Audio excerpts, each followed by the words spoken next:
To Build a Fire by Jack London. Day had broken cold and gray, exceedingly cold and gray, when the man turned aside from the main Yukon Trail and climbed the high earth bank, where a dim and little-traveled trail led eastward through the fat spruce timberland. It was a steep bank, and he paused for breath at the top, excusing the act to himself by looking at his watch. It was 9 o'clock. There was no sun nor hint of sun, though there was not a cloud in the sky. It was a clear day, and yet there seemed an intangible pall over the face of things, a subtle gloom that made the day dark, and that was due to the absence of sun. This fact did not worry the man. He was used to the lack of sun. It had been days since he had seen the sun, and he knew that a few more days must pass before that cheerful orb, due south, would just peep above the skyline and dip immediately from view. The man flung a look back along the way he had come. The Yukon lay a mile wide and hidden under 3 feet of ice. On top of this ice were as many feet of snow. It was all pure white, rolling in gentle undulations where the ice jams of the freeze-up had formed. North and south, as far as his eye could see, it was unbroken white, save for a dark hairline that curved and twisted from around the spruce-covered island to the south, and that curved and twisted away into the north, where it disappeared behind another spruce-covered island. This dark hairline was the main trail that led south 500 miles to the Chilkoot Pass, Dyea, and Salt Water, and that led north 70 miles to Dawson, and still on to the north 1,000 miles to Nulato, and finally to St. Michael on the Bering Sea, 1,000 miles and half 1,000 more. But all this, the mysterious, far-reaching hairline trail, the absence of sun from the sky, the tremendous cold, and the strangeness and weirdness of it all made no impression on the man. It was not because he was long used to it. He was a newcomer in the land, a Chechaquo, and this was his first winter. The trouble with him was that he was without imagination. He was quick and alert in the things of life, but only in the things, and not in the significances. 50 degrees. Below zero meant 80-odd degrees of frost. Such fact impressed him as being cold and uncomfortable, and that was all. It did not lead him to meditate upon his frailty as a creature of temperature, and upon man's frailty in general, able only to live within certain narrow limits of heat and cold, and from there on it did not lead him to the conjectural field of immortality and man's place in the universe. 50 degrees below zero stood for a bite of frost that hurt and that must be guarded against by the use of mittens, ear flaps, warm moccasins, and thick socks. 50 degrees below zero was to him just precisely 50 degrees below zero. That there should be anything more to it than that was a thought that never entered his head. As he turned to go on, he spat speculatively. There was a sharp, explosive crackle that startled him. He spat again. And again, in the air, before it could fall to the snow, the spittle crackled. He knew that at 50 below spittle crackled on the snow, but this spittle had crackled in the air. Undoubtedly it was colder than 50 below, how much colder he did not know. But the temperature did not matter. He was bound for the old claim on the left fork of Henderson Creek, where the boys were already. They had come over across the divide from the Indian Creek country, while he had come the roundabout way to take a look at the possibilities of getting out logs in the spring from the islands in the Yukon. He would be into camp by 6 o'clock, a bit after dark, it was true, but the boys would be there, a fire would be going, and a hot supper would be ready. As for lunch, he pressed his hand against the protruding bundle under his jacket. It was also under his shirt, wrapped up in a handkerchief and lying against the naked skin. It was the only way to keep the biscuits from freezing. He smiled agreeably to himself as he thought of those biscuits, each cut open and sopped in bacon grease, and each enclosing a generous slice of fried bacon. He plunged in among the big spruce trees. The trail was faint. A foot of snow had fallen since the last sled had passed over, and he was glad he was without a sled, traveling light. In fact, he carried nothing but the lunch wrapped in the handkerchief. He was surprised, however, at the cold. It certainly was cold, he concluded, as he rubbed his numb nose and cheekbones with his mittened hand. He was a warm-whiskered man, but the hair on his face did not protect the high cheekbones and the eager nose that thrust itself aggressively into the frosty air. At the man's heels trotted a dog, a big native husky, the proper wolf dog, gray-coated and without any visible or temperamental difference from its brother, the wild wolf. The animal was depressed by the tremendous cold.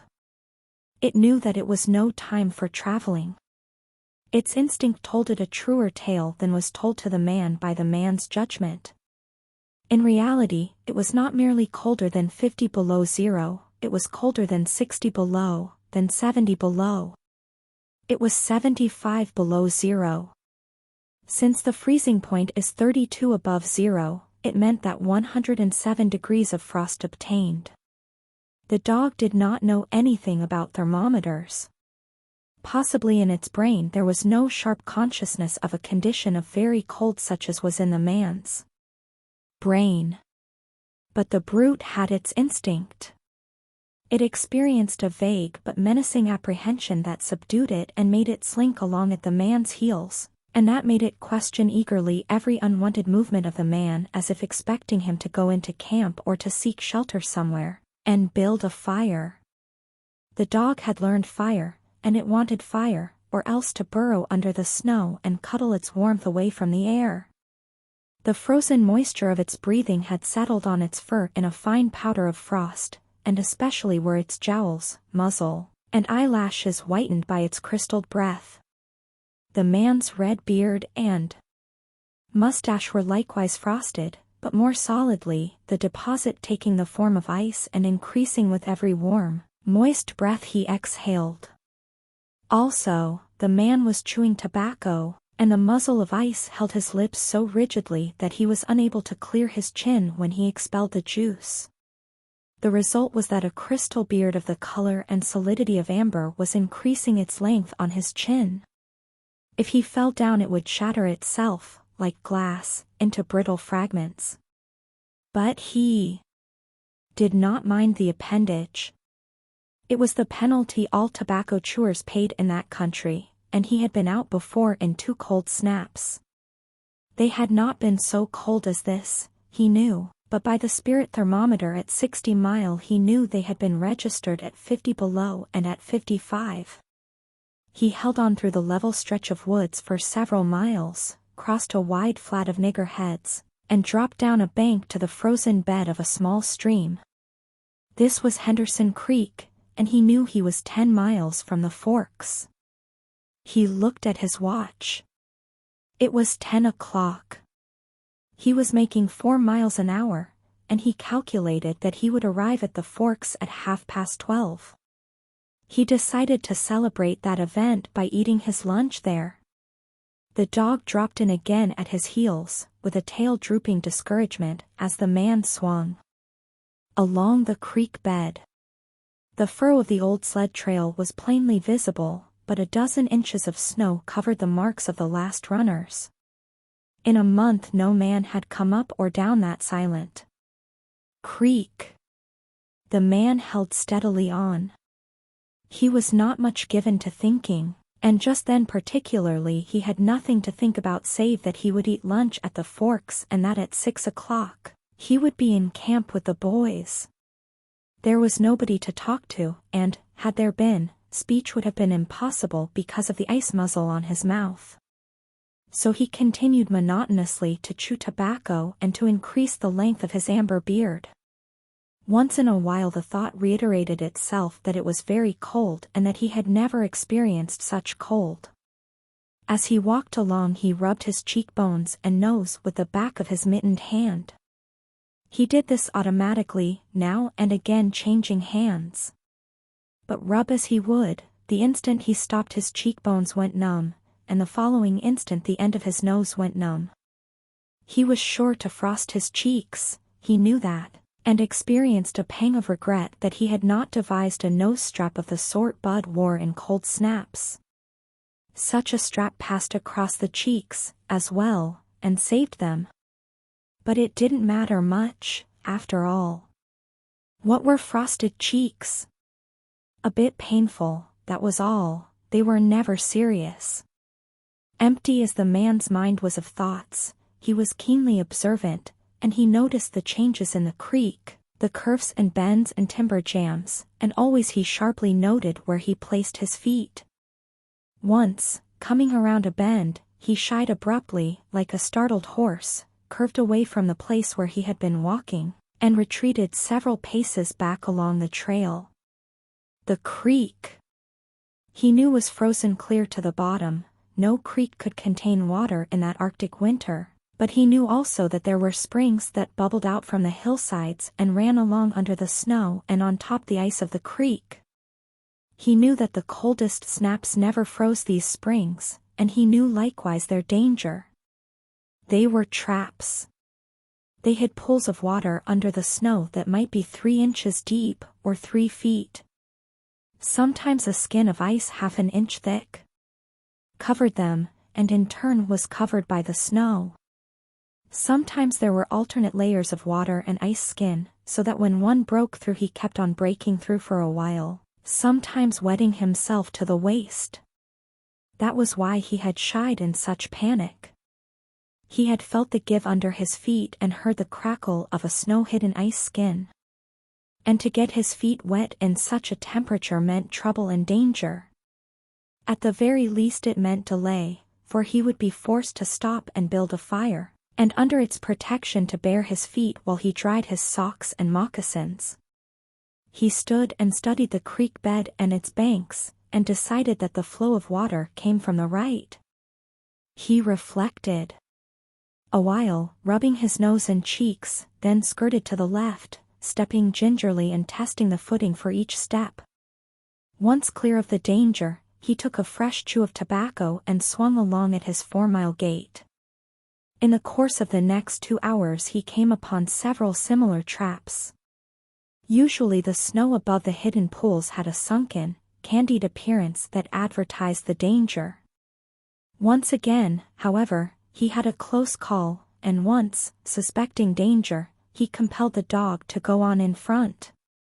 The dog did not want to go. It hung back until the man shoved it forward, and then it went quickly across the white, unbroken surface. Suddenly it broke through, floundered to one side, and got away to firmer footing. It had wet its 4 feet and legs, and almost immediately the water that clung to it turned to ice. It made quick efforts to lick the ice off its legs, then dropped down in the snow and began to bite out the ice that had formed between the toes. This was a matter of instinct. To permit the ice to remain would mean sore feet. It did not know this. It merely obeyed the mysterious prompting that arose from the deep crypts of its being. But the man knew, having achieved a judgment on the subject, and he removed the mitten from his right hand and helped tear out the ice particles. He did not expose his fingers more than a minute, and was astonished at the swift numbness that smote them. It certainly was cold. He pulled on the mitten hastily, and beat the hand savagely across his chest. At 12 o'clock the day was at its brightest. Yet the sun was too far south on its winter journey to clear the horizon. The bulge of the earth intervened between it and Henderson Creek, where the man walked under a clear sky at noon and cast no shadow. At 12:30, to the minute, he arrived at the forks of the creek. He was pleased at the speed he had made. If he kept it up, he would certainly be with the boys by 6. He unbuttoned his jacket and shirt and drew forth his lunch. The action consumed no more than a quarter of a minute, yet in that brief moment the numbness laid hold of the exposed fingers. He did not put the mitten on, but, instead, struck the fingers a dozen sharp smashes against his leg. Then he sat down on a snow-covered log to eat. The sting that followed upon the striking of his fingers against his leg ceased so quickly that he was startled. He had had no chance to take a bite of biscuit. He struck the fingers repeatedly and returned them to the mitten, baring the other hand for the purpose of eating.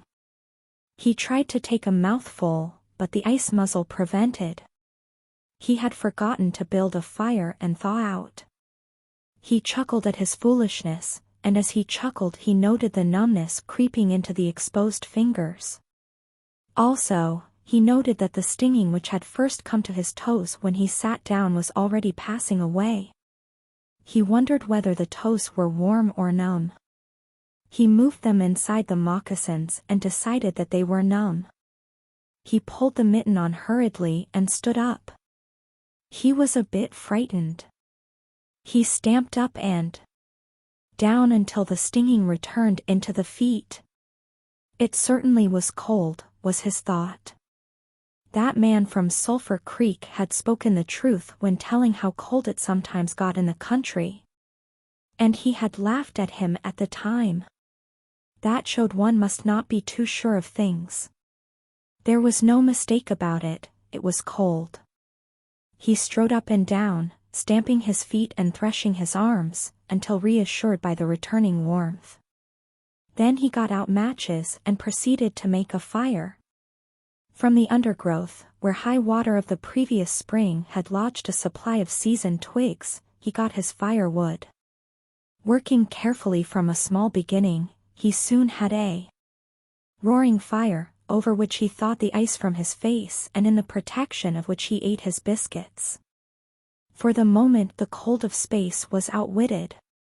The dog took satisfaction in the fire, stretching out close enough for warmth and far enough away to escape being singed. When the man had finished, he filled his pipe and took his comfortable time over a smoke. Then he pulled on his mittens, settled the ear flaps of his cap firmly about his ears, and took the creek trail up the left fork. The dog was disappointed and yearned back toward the fire. This man did not know cold. Possibly all the generations of his ancestry had been ignorant of cold, of real cold, of cold 107 degrees below freezing point.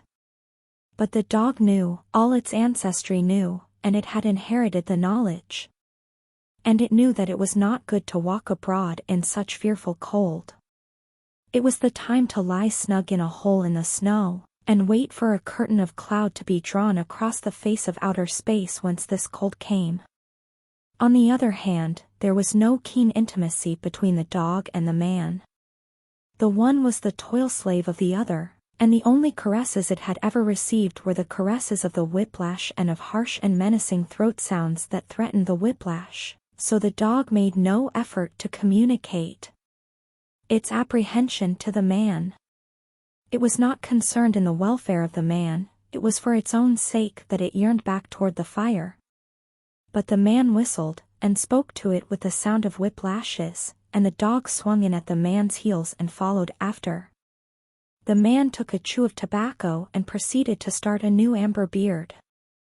Also, his moist breath quickly powdered with white his mustache, eyebrows, and lashes. There did not seem to be so many springs on the left fork of the Henderson, and for half an hour the man saw no signs of any. And then it happened. At a place where there were no signs, where the soft, unbroken snow seemed to advertise solidity beneath, the man broke through. It was not deep. He wet himself halfway to the knees before he floundered out to the firm crust. He was angry, and cursed his luck aloud. He had hoped to get into camp with the boys at 6 o'clock, and this would delay him an hour, for he would have to build a fire and dry out his footgear. This was imperative at that low temperature, he knew that much, and he turned aside to the bank, which he climbed. On top, tangled in the underbrush about the trunks of several small spruce trees, was a high-water deposit of dry firewood, sticks and twigs, principally, but also larger portions of seasoned branches and fine, dry, last year's grasses. He threw down several large pieces on top of the snow. This served for a foundation and prevented the young flame from drowning itself in the snow it otherwise would melt. The flame he got by touching a match to a small shred of birch bark that he took from his pocket. This burned even more readily than paper. Placing it on the foundation, he fed the young flame with wisps of dry grass and with the tiniest dry twigs. He worked slowly and carefully, keenly aware of his danger. Gradually, as the flame grew stronger, he increased the size of the twigs with which he fed it. He squatted in the snow, pulling the twigs out from their entanglement in the brush and feeding directly to the flame. He knew there must be no failure. When it is 75 below zero, a man must not fail in his first attempt to build a fire, that is, if his feet are wet. If his feet are dry, and he fails, he can run along the trail for half a mile and restore his circulation. But the circulation of wet and freezing feet cannot be restored by running when it is 75 below. No matter how fast he runs, the wet feet will freeze the harder. All this the man knew. The old-timer on Sulphur Creek had told him about it the previous fall, and now he was appreciating the advice. Already all sensation had gone out of his feet. To build the fire he had been forced to remove his mittens, and the fingers had quickly gone numb. His pace of 4 miles an hour had kept his heart pumping blood to the surface of his body and to all the extremities. But the instant he stopped, the action of the pump eased down. The cold of space smote the unprotected tip of the planet, and he, being on that unprotected tip, received the full force of the blow. The blood of his body recoiled before it. The blood was alive, like the dog, and like the dog it wanted to hide away and cover itself up from the fearful cold. So long as he walked 4 miles an hour, he pumped that blood, willy-nilly, to the surface, but now it ebbed away and sank down into the recesses of his body. The extremities were the first to feel its absence. His wet feet froze the faster, and his exposed fingers numbed the faster, though they had not yet begun to freeze. Nose and cheeks were already freezing, while the skin of all his body chilled as it lost its blood. But he was safe. Toes and nose and cheeks would be only touched by the frost, for the fire was beginning to burn with strength. He was feeding it with twigs the size of his finger. In another minute he would be able to feed it with branches the size of his wrist, and then he could remove his wet foot gear, and, while it dried, he could keep his naked feet warm by the fire, rubbing them at first, of course, with snow. The fire was a success. He was safe. He remembered the advice of the old-timer on Sulphur Creek, and smiled. The old-timer had been very serious in laying down the law that no man must travel alone in the Klondike after 50 below. Well, here he was, he had had the accident, he was alone, and he had saved himself. Those old-timers were rather womanish, some of them, he thought. All a man had to do was to keep his head, and he was all right. Any man who was a man could travel alone. But it was surprising, the rapidity with which his cheeks and nose were freezing. And he had not thought his fingers could go lifeless in so short a time. Lifeless they were, for he could scarcely make them move together to grip a twig, and they seemed remote from his body and from him. When he touched a twig, he had to look and see whether or not he had hold of it. The wires were pretty well down between him and his finger ends. All of which counted for little. There was the fire, snapping and crackling and promising life with every dancing flame.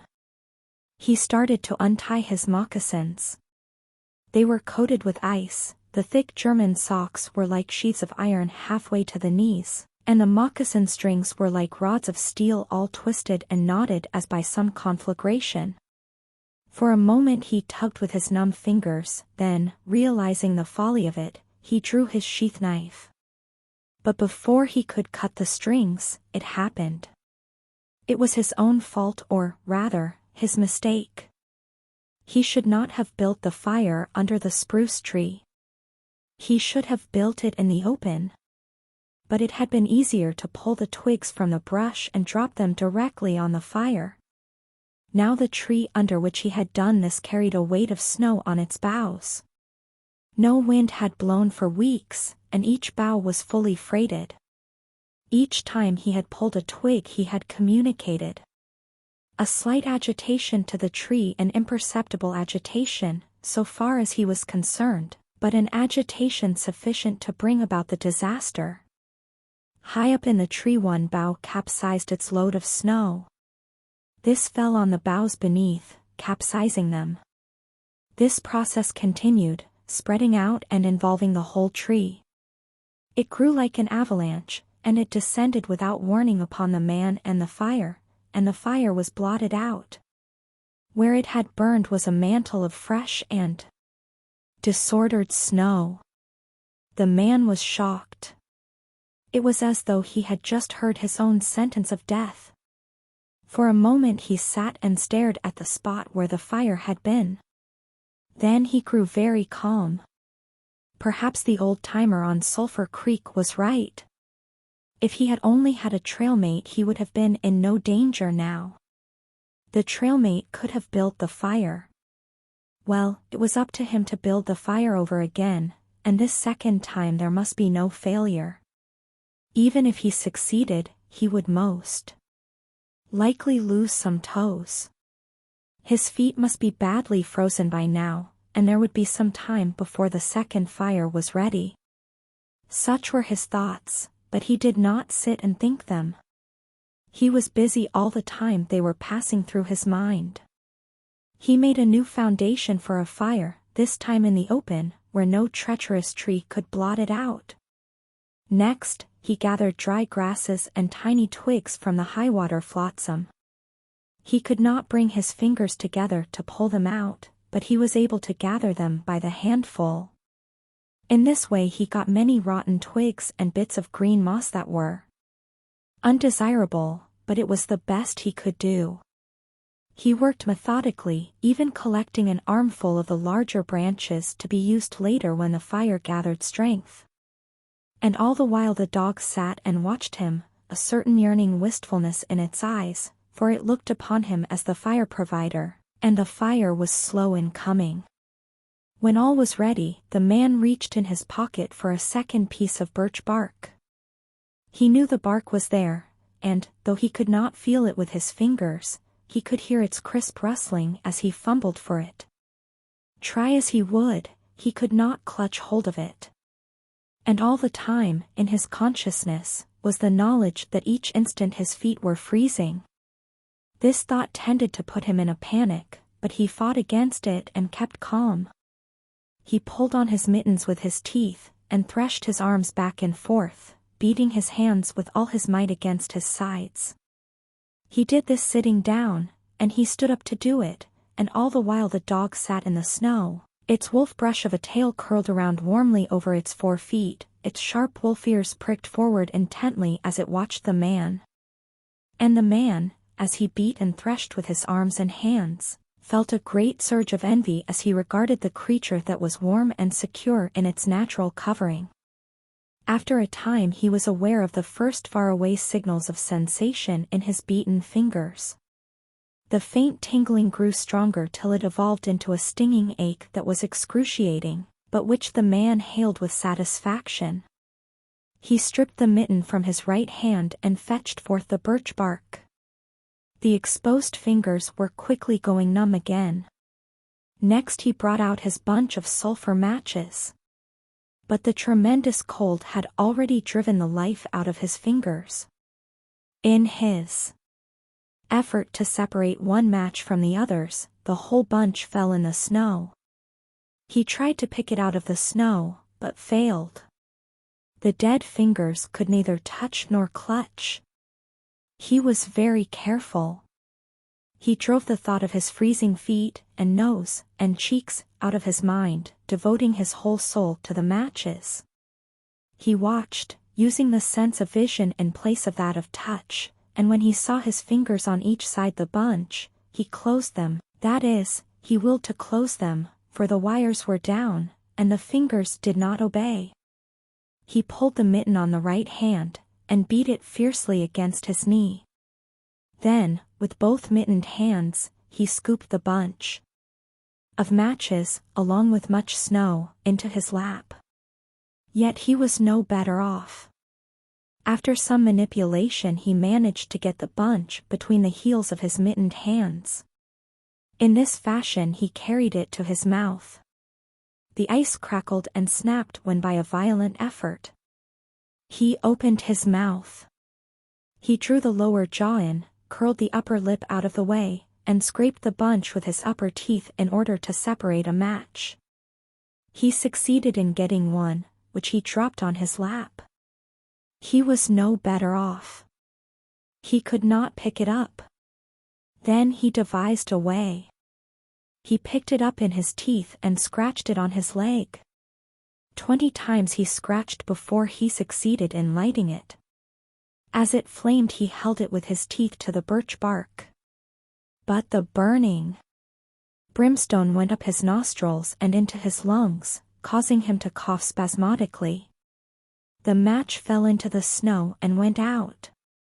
The old-timer on Sulphur Creek was right, he thought in the moment of controlled despair that ensued. After 50 below, a man should travel with a partner. He beat his hands, but failed in exciting any sensation. Suddenly he bared both hands, removing the mittens with his teeth. He caught the whole bunch between the heels of his hands. His arm muscles not being frozen enabled him to press the hand heels tightly against the matches. Then he scratched the bunch along his leg. It flared into flame, 70 sulfur matches at once. There was no wind to blow them out. He kept his head to one side to escape the strangling fumes, and held the blazing bunch to the birch bark. As he so held it, he became aware of sensation in his hand. His flesh was burning. He could smell it. Deep down below the surface he could feel it. The sensation developed into pain that grew acute. And still he endured it, holding the flame of the matches clumsily to the bark that would not light readily because his own burning hands were in the way, absorbing most of the flame. At last, when he could endure no more, he jerked his hands apart. The blazing matches fell sizzling into the snow, but the birch bark was alight. He began laying dry grasses and the tiniest twigs on the flame. He could not pick and choose, for he had to lift the fuel between the heels of his hands. Small pieces of rotten wood and green moss clung to the twigs, and he bit them off as well as he could with his teeth. He cherished the flame carefully and awkwardly. It meant life. And it must not perish. The withdrawal of blood from the surface of his body now made him begin to shiver, and he grew more awkward. A large piece of green moss fell squarely on the little fire. He tried to poke it out with his fingers, but his shivering frame made him poke too far, and he disrupted the nucleus of the little fire, the burning grasses and tiny twigs separating and scattering. He tried to poke them together again, but in spite of the tenseness of the effort, his shivering got away with him, and the twigs were hopelessly scattered. Each twig gushed a puff of smoke and went out. The fire provider had failed. As he looked apathetically about him, his eyes chanced on the dog, sitting across the ruins of the fire from him, in the snow, making restless, hunching movements, slightly lifting one forefoot and then the other, shifting its weight back and forth on them with wistful eagerness. The sight of the dog put a wild idea into his head. He remembered the tale of the man, caught in a blizzard, who killed a steer and crawled inside the carcass, and so was saved. He would kill the dog and bury his hands in the warm body until the numbness went out of them. Then he could build another fire. He spoke to the dog, calling it to him, but in his voice was a strange note of fear that frightened the animal. who had never known the man to speak in such way before. Something was the matter, and its suspicious nature sensed danger. It knew not what danger, but somewhere, somehow, in its brain arose an apprehension of the man. It flattened its ears down at the sound of the man's voice, and its restless, hunching movements and the liftings and shiftings of its 4 feet became more pronounced, but it would not come to the man. He got on his hands and knees and crawled toward the dog.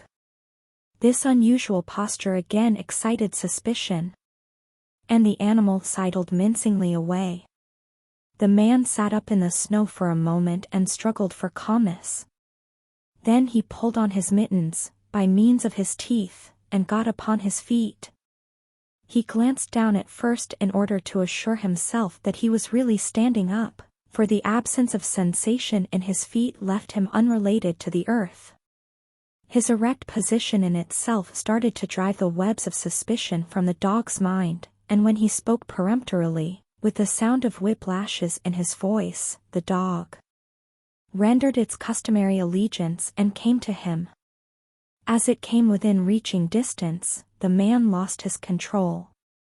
His arms flashed out to the dog, and he experienced genuine surprise when he discovered that his hands could not clutch, that there was neither bend nor feeling in the fingers. He had forgotten for the moment that they were frozen and that they were freezing more and more.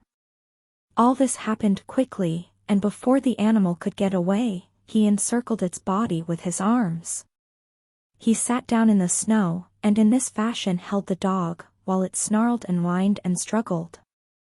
But it was all he could do, hold its body encircled in his arms and sit there. He realized that he could not kill the dog. There was no way to do it. With his helpless hands he could neither draw nor hold his sheath knife nor throttle the animal. He released it, and it plunged wildly away, with tail between its legs, and still snarling. It halted 40 feet away and surveyed him curiously, with ears sharply pricked forward. The man looked down at his hands in order to locate them, and found them hanging on the ends of his arms. It struck him as curious that one should have to use his eyes in order to find out where his hands were. He began threshing his arms back and forth, beating the mittened hands against his sides. He did this for 5 minutes, violently, and his heart pumped enough blood up to the surface to put a stop to his shivering. But no sensation was aroused in the hands. He had an impression that they hung like weights on the ends of his arms, but when he tried to run the impression down, he could not find it. A certain fear of death, dull and oppressive, came to him. This fear quickly became poignant as he realized that it was no longer a mere matter of freezing his fingers and toes, or of losing his hands and feet, but that it was a matter of life and death with the chances against him. This threw him into a panic, and he turned and ran up the creek bed along the old, dim trail. The dog joined in behind and kept up with him. He ran blindly, without intention, in fear such as he had never known in his life. Slowly, as he plowed and floundered through the snow, he began to see things again: the banks of the creek, the old timber jams, the leafless aspens, and the sky. The running made him feel better. He did not shiver. Maybe, if he ran on, his feet would thaw out, and, anyway, if he ran far enough, he would reach camp and the boys. Without doubt he would lose some fingers and toes and some of his face, but the boys would take care of him, and save the rest of him when he got there. And at the same time there was another thought in his mind that said he would never get to the camp and the boys, that it was too many miles away, that the freezing had too great a start on him, and that he would soon be stiff and dead. This thought he kept in the background and refused to consider. Sometimes it pushed itself forward and demanded to be heard, but he thrust it back and strove to think of other things. It struck him as curious that he could run at all on feet so frozen that he could not feel them when they struck the earth, and took the weight of his body. He seemed to himself to skim along above the surface, and to have no connection with the earth. Somewhere he had once seen a winged Mercury, and he wondered if Mercury felt as he felt when skimming over the earth. His theory of running until he reached camp and the boys had one flaw in it: he lacked the endurance. Several times he stumbled, and finally he tottered, crumpled up, and fell. When he tried to rise, he failed. He must sit and rest, he decided, and next time he would merely walk and keep on going. As he sat and regained his breath, he noted that he was feeling quite warm and comfortable. He was not shivering, and it even seemed that a warm glow had come to his chest and trunk. And yet, when he touched his nose or cheeks, there was no sensation. Running would not thaw them out. Nor would it thaw out his hands and feet. Then the thought came to him that the frozen portions of his body must be extending. He tried to keep this thought down, to forget it, to think of something else. He was aware of the panicky feeling that it caused, and he was afraid of the panic. But the thought asserted itself, and persisted, until it produced a vision of his body totally frozen. This was too much, and he made another wild run along the trail. Once he slowed down to a walk, but the thought of the freezing extending itself made him run again. And all the time the dog ran with him, at his heels. When he fell down a second time, it curled its tail over its 4 feet and sat in front of him, facing him, curiously eager and intent. The warmth and security of the animal angered him, and he cursed it till it flattened down its ears appeasingly. This time the shivering came more quickly upon the man. He was losing in his battle with the frost. It was creeping into his body from all sides. The thought of it drove him on, but he ran no more than 100 feet, when he staggered and pitched headlong. It was his last panic. When he had recovered his breath and control, he sat up and entertained in his mind the conception of meeting death with dignity. However, the conception did not come to him in such terms. His idea of it was that he had been making a fool of himself, running around like a chicken with its head cut off. Such was the simile that occurred to him. Well, he was bound to freeze anyway, and he might as well take it decently. With this newfound peace of mind came the first glimmerings of drowsiness. A good idea, he thought, to sleep off to death. It was like taking an anesthetic. Freezing was not so bad as people thought.